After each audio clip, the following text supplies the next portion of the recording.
what are your general impressions about PlayStation VR2 so far? Okay, first I need to say my initial impressions when I got it out of the box were really terrible, and I was like, "This is bad. This is going to be bad." I was really disappointed. I was like, "Oh god!" Like, there's just certain things about the actual physical build of the headset where I was like, "This is not going to be comfortable to wear." Like, it's got rubber around the like goggles. It just doesn't look like it'd fit comfortably in your head.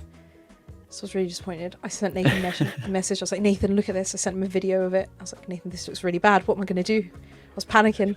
And then same evening, got it all set up, put it on, and genuinely it has been one of the best VR experiences ever. And I've been through many a VR headset. I have tried out, like, you know that one where you had to slit your phone in? You have to slit your Samsung phone into that old like goggle thing. I forgot what it's called. Originally had one of those. That was my first experience with VR. I was like, wow, this is so cool. And this was back when VR was like really new.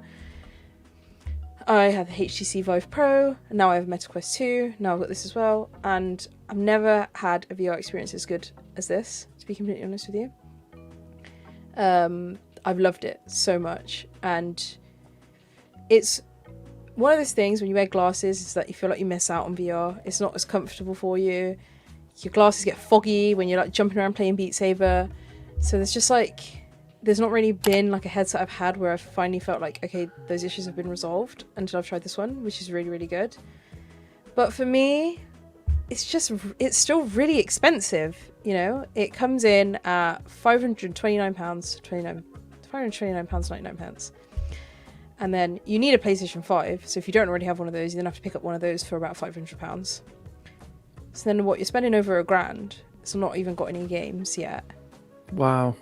Which is really costly for the average consumer, you know. If you already have a PS5, great. You know, you'll have the PS5, you'll probably have a game library where they're going to release free patches and stuff, so you can actually get games VR ready. But if you don't, then it's just like not going to be an option for you over like a Meta Quest 2, which is standalone and 300 quid, you know? So that's something that's kind of disappointing me. Can I ask, because obviously I'm a big fan of the Meta Quest 2 headset as well, and that made VR really accessible for many, completely wireless, 100%, yeah. Decent quality, a solid amount of what I would dub exclusives. That's the only place where you can still play the first Resident Evil 4 remake, the VR version. We're due another one next month. So you say it's the best VR experience you've ever had? What does the PSVR 2 do differently than, say, the Meta Quest 2 by comparison? I think just because it's more comfortable to wear. There's so many different factors with the VR that play into like what makes the experience good. So you have like immersion, you have like the actual quality of the goggles that you're wearing, you have like comfort, because obviously if you're not comfortable you can't play for long periods of time and stuff. And I think it does all of those so well. So like with the comfort, with my Meta Quest 2, it's so front heavy, and then I don't actually have the Halo add-on thing that you can get for the Meta Quest 2. I have tried it, and for me it still doesn't really do it. But the fabric straps on the Meta Quest 2, they don't provide enough support. Like, I feel like my goggles are always sort of sliding down ever so slowly, or they just don't feel like they're in the right place, and it's just not comfortable compared to this one. So like after a while I'll end up being like, okay, you know what, I'm getting a headache from the amount of pressure that I have on the front of my head. And then secondly is like the quality. Even though the resolutions aren't that different, I still just feel like the quality on PSVR 2, like the frame rate is also higher as well. So I think it's a combination of both of those things that I just don't feel motion sick. I'm really, really motion sicky, which is like so stupid for someone that loves VR. But I didn't get motion sick when I was playing on PSVR 2. But when I play on the Meta Quest 2, I feel motion sick after maybe like 45 minutes and I have to stop. I played Rec Room one time and I had to stop because I literally threw up. That's how bad it felt for me. Yeah. Yeah. But on this, I was playing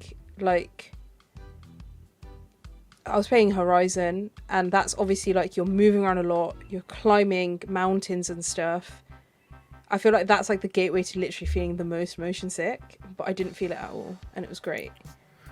Wow. Do you think that's... Yeah, go for it, Nathan. Sorry, can I just ask, because I'm really interested, because I've only used the Meta Quest 2, and for me, it's great for short periods of time, like you said, but the quality, the resolution, the overall picture isn't enough, isn't crisp enough, isn't vivid enough for that immersion.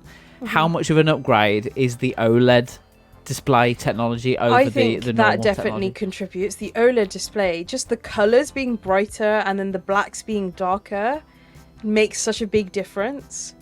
And I think one thing that really makes a difference as well is that because it's got eye tracking inside PSVR2, it tells you when, you know, like you can adjust the lenses on the inside. It tells you when they're at the right distance. And that's something I struggle with the Meta Quest, is that sometimes I just constantly am pulling them backwards and forwards because I don't know where I'm meant to have them. But with the eye tracking, it tells you when it's perfect, and that I feel like is going to contribute more as well. That's but yeah, cool. back to the OLED part. Like, honestly, perfect. Like, you know, when the Meta Quest 2 goes dark, when it's meant to be replicating you sort of like having your eyes closed or something, it doesn't feel like your eyes are closed. It feels like you're looking at two black screens. Whereas with this, it goes so dark inside there that it feels like your eyes are closed and you can see like nothingness as opposed to blackness. Which I think like is actually sick, right? Like it's really, really good. So I think that contributes so much to that sort of like real world feeling. And there's a bump in the resolution as well, isn't there, in terms of the resolution per eye? Yeah, there's a small bump. Massive. Yeah, there's a small bump. It's not massive. I thought it was. Aaron's like massive and Jasmine said small. And No. It's massive compared to PSVR 1, but it's only a small resolution increase from the Meta Quest 2. Okay. That's what, because I did own a PlayStation VR 1. I still have a PlayStation VR 1, and I don't have fond memories of getting it out the box and about 10 cables being labeled 1 to 10 to try and just hook the thing up. And there was a funny meme going around the internet, I think, well, it would have been today, of like, you know, how to set up PSVR 1 versus how to set up PSVR 2, which I believe is just a single cable, right? Like it's it is, yeah, it's just one cable, yeah. Yeah, because I know a lot of people were worried about the cable. No, go for it, Nathan. No, I read, because I obviously I read your review, Jasmine, on Mirror Gaming, which was great, by the way. If you haven't read it, go and check it out. It's live on Mirror Gaming now, with the video review to come soon. But one thing I was really interested in is that you talked about, and I really felt you when I was reading this, but you said that how can you ever be fully immersed when you're potentially just a fast movement away from tugging your console off the shelf because it's connected? How long is the USB-C cable? Is it long enough? It is very long. It's very long, I will say. But I feel like the issue with the cable being so long is that there's more slack on the floor to trip over. Let me hear your thoughts about Horizon Call of the Mountain then, which is the big Sony first-party exclusive that they're trying to sell this thing on. Yeah. Does it deliver?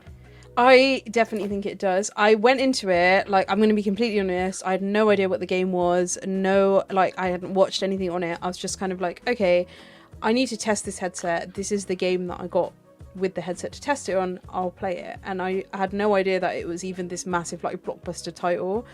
And as soon as it opened, I was like, oh my God, like, I'm in, like, heaven right now. It is so gorgeous. And, like, it's in a little bit more of a cartoony style, so you're obviously never going to feel like you're actually, like, really there. And there's, like, you know, these giant metal birds flying around. But I feel like it was as close as it could possibly be to feeling real as it could be, considering what style of game it was. And the headset has, like, vibrations on it, so, like, when there's these giant birds flying around, or, like, these, like, little dinosaur-looking creatures sneaking up on you, you can feel it before you can, like, hear or see it, which is, like, obviously, that's, like, if you're really there, that's what would happen, right? Yeah. If you're hearing these massive creatures stomping miles and miles away, you'd feel the ground shake before you'd see them, which is, like, insane.